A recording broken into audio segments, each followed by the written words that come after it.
Start this recording by saying that I'm aware that the effects of insomnia and mental illness will obviously have an effect on how things are perceived and how this story is perceived. I live in Brighton. Now, for all those who know Brighton, they will know the tourist side, the pier, the beach, the vibrant nightlife, the art scene and the decadence of it all. The side I wish to disclose in this testimony is the other side. I've lived in Brighton for a little over 2 years, and if you know where to look, then you will see a side of Brighton that's utterly different and utterly incomprehensible.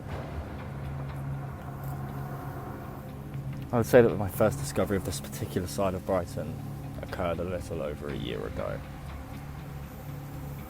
on a particular night where insomnia had enraptured my mind, kept me awake.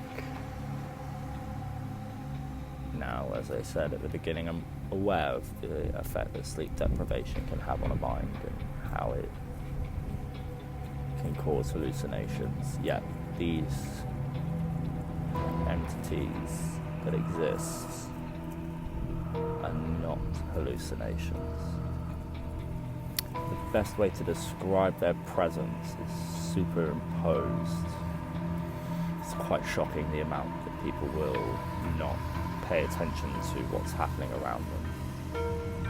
Think of it like how the homeless are viewed. You can walk down a street and pass 9, 10, 15 homeless people.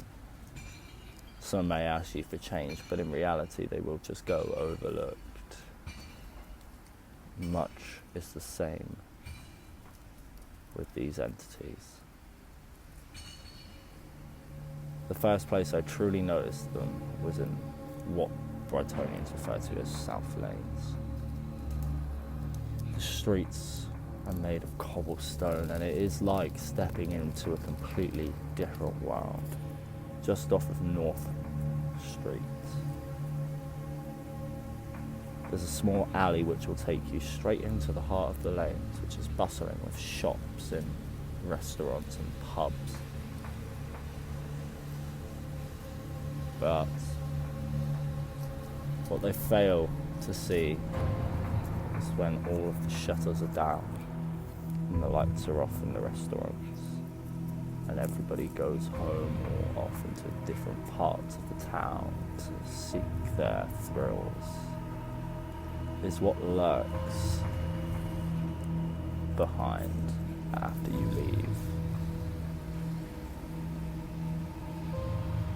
It was a Tuesday, I think, where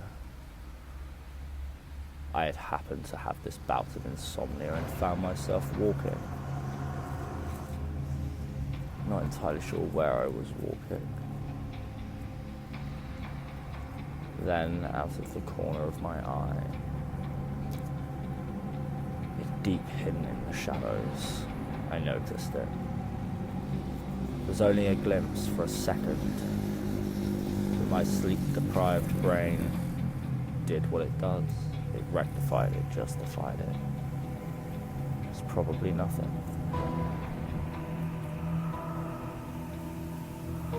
Turns out now I was wrong.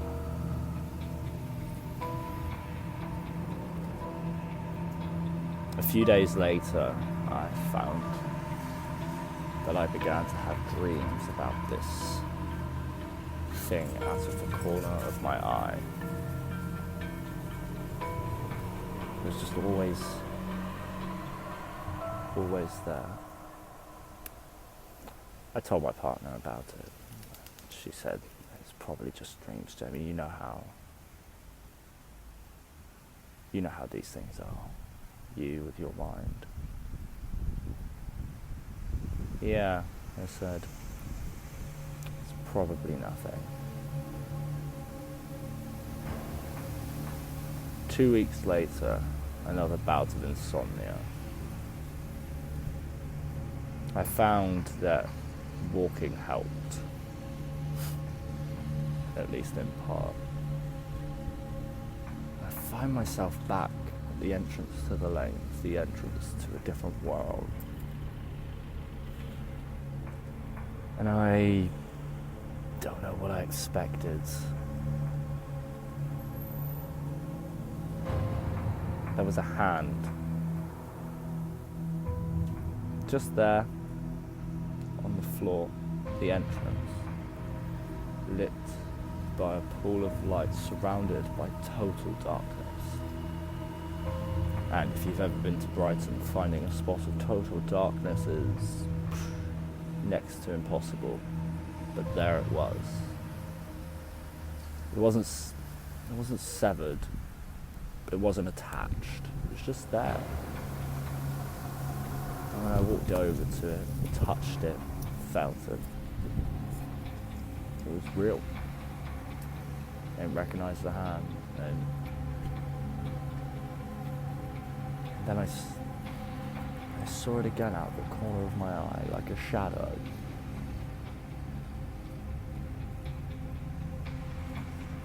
Again, I couldn't give you a rough approximation of what it looks like. Only vaguely humanoid. I should have it put down that I have not and did not at the time imbibe in any drugs. I'd been off my medication, but my medication was for anxiety and depression, not hallucinations. And while my imagination is vivid and glorious, it's not one to play tricks. I ignored it again, brushed off the hand as nothing important. I think that was the shocking thing looking back on the whole situation, is that hand really should have been seen as something more important. But it wasn't.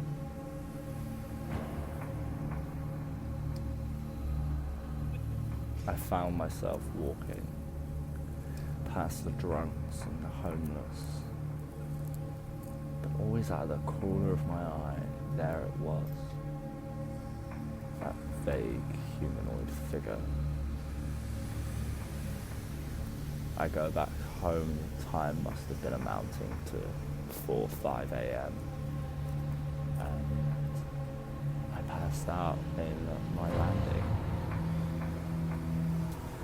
My partner woke up in the morning to check, to see where I was. Woke me up and asked me where I had been. I told her not to worry, I just said that I'd been for a walk. I didn't tell her about the hand, and I didn't tell her about the thing at the corner of my eye.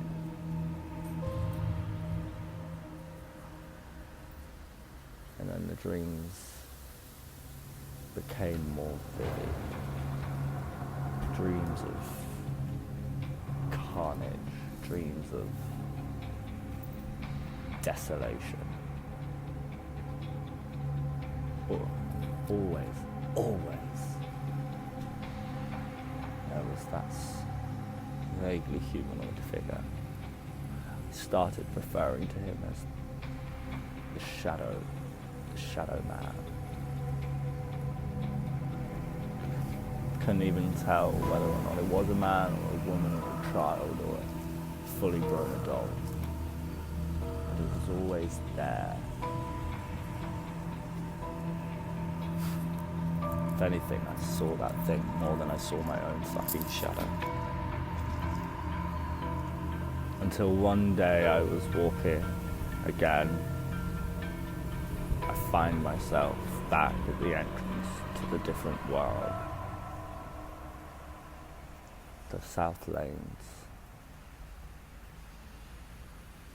This time, instead of walking past or walking up to the entrance,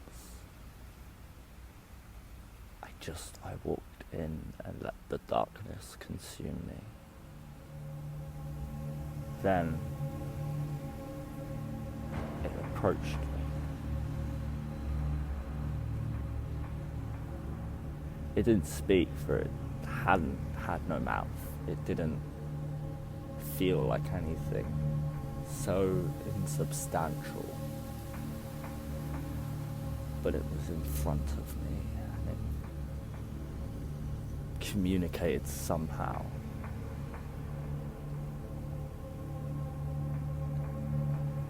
I followed it further into the darkness.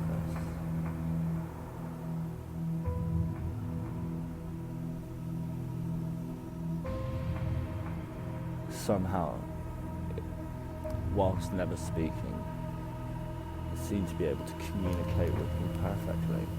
I knew exactly what it meant when it asked me if I wanted to leave. Most people would receive that and think, leave where I am right now, leave the lanes, leave the desolation that was about to come.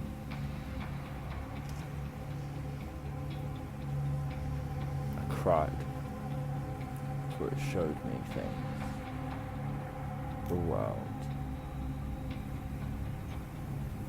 the vast emptiness of the world.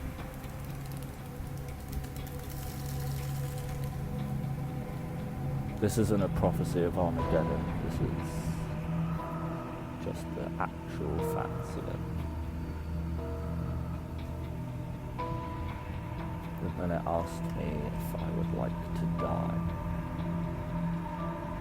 to escape this mortal coil, this repetition of awake and sleep. I asked him why he was showing me this. He said, because you are awake. I've spoken to doctors, I've spoken to psychiatrists, I've spoken to mediums and psychics.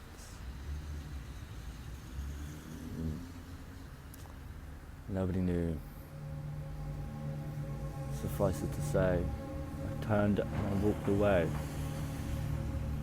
I'd say the worst part of it is that it let me. It didn't try to stop me. The sheer apathy of the creature, the thing.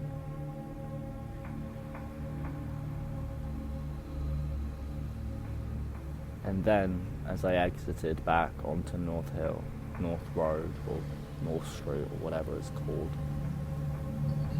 I saw that pool of light again, and in it, it almost sounds too difficult to believe, but in that pool of light, I saw me.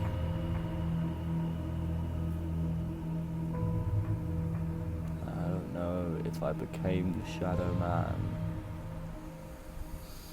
or the Shadow Man took some part of me, but since then, no matter how busy the streets are, no matter how crowded the pub, all I see is desolation.